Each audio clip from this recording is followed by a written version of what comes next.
ഒരു വിഭാഗം UDF സാമൂഹ്യ മാധ്യമങ്ങളിലൂടെ ശശി തരൂരിന്റെ പിതൃപരമ്പരകളെ സ്മരിച്ചുകൊണ്ടേയിരിക്കുകയാണ്. അങ്ങനെ തന്തയ്ക്ക് വിളിക്കുകയാണ്, തെറി വിളിക്കുകയാണ്. ഇങ്ങനെ വിളിച്ചിട്ട് വല്ല കാര്യവും? സത്യം പറയുന്ന ഒരാളെ തെറി വിളിച്ചിട്ട് വല്ല കാര്യവും? ഇതൊരു കോൺഗ്രസിന്റെ വിഷയമാണ്, ഞാനതിലൊന്നും ഇടപെടാൻ പോകുന്നില്ല. പക്ഷേ ശശി തരൂർ മാത്രം ആണ് ഇങ്ങനെ ചിന്തിക്കുന്നത് എന്നാരും കരുതണ്ട.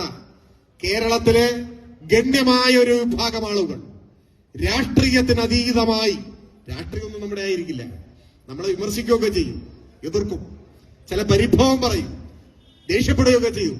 നേരിട്ട് കാണുമ്പോൾ പാർലമെന്റിലേക്ക് ചിലപ്പോൾ വോട്ടും ചെയ്തിട്ടുണ്ടാവില്ല. പക്ഷേ അങ്ങനെയെല്ലാമുള്ള ഒരു വലിയ വിഭാഗം ആളുകൾ, അവർക്കിടയിൽ വളരെ ദൃഢമായി വരുന്ന ചില നിലപാടുകളുണ്ട്, ബോധ്യങ്ങൾ. കേരളത്തിലെ ഗണ്യമായ ഒരു വിഭാഗം ആളുകൾ രാഷ്ട്രീയത്തിനതീതമായി ഇപ്പോ ഉറച്ചു പറയുന്നു, എന്തൊക്കെ പറഞ്ഞാലും കേരളം ഭരിക്കാൻ നല്ലത് LDF ആണ്, ആ കാര്യത്തിൽ ഒരു സംശയവുമില്ല എന്ന നിലപാടാണ്.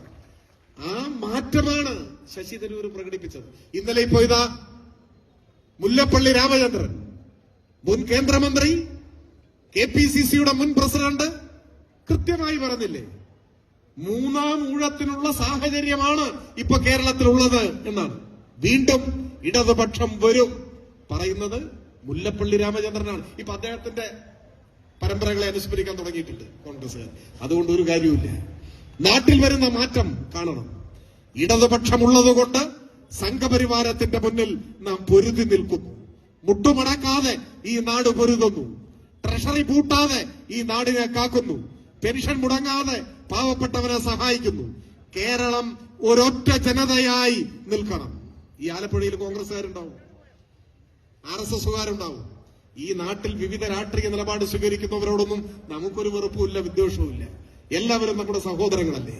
പല കാരണം കൊണ്ട് ചിലപ്പോ പല നിലപാട് സ്വീകരിച്ചു എന്നേ വരൂ.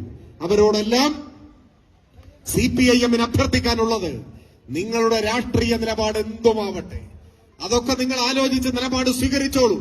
പക്ഷേ ഇത് കേരളത്തിന്റെ പ്രശ്നമാണ്. നമ്മുടെ നാടിനെ തകർക്കാൻ ഒരു നീക്കം നടക്കുന്നു. ആ നീക്കം രാഷ്ട്രീയത്തിനതീതമായി പ്രതിരോധിക്കണം. നമ്മൾ മലയാളികളും ഇന്ത്യയിലെ പൗരന്മാരാണ്. ഈ കേരളം ഇന്ത്യൻ യൂണിയനിലെ ഒരു സംസ്ഥാനമാണ്. ഫെഡറൽ സംവിധാനം മാനിക്കപ്പെടുന്ന ഒരു രാജ്യത്ത് ഭരണഘടനാപരമായി കേരളത്തിന് അർഹതപ്പെട്ടത് നമുക്ക് ലഭിച്ചേ തീരൂ.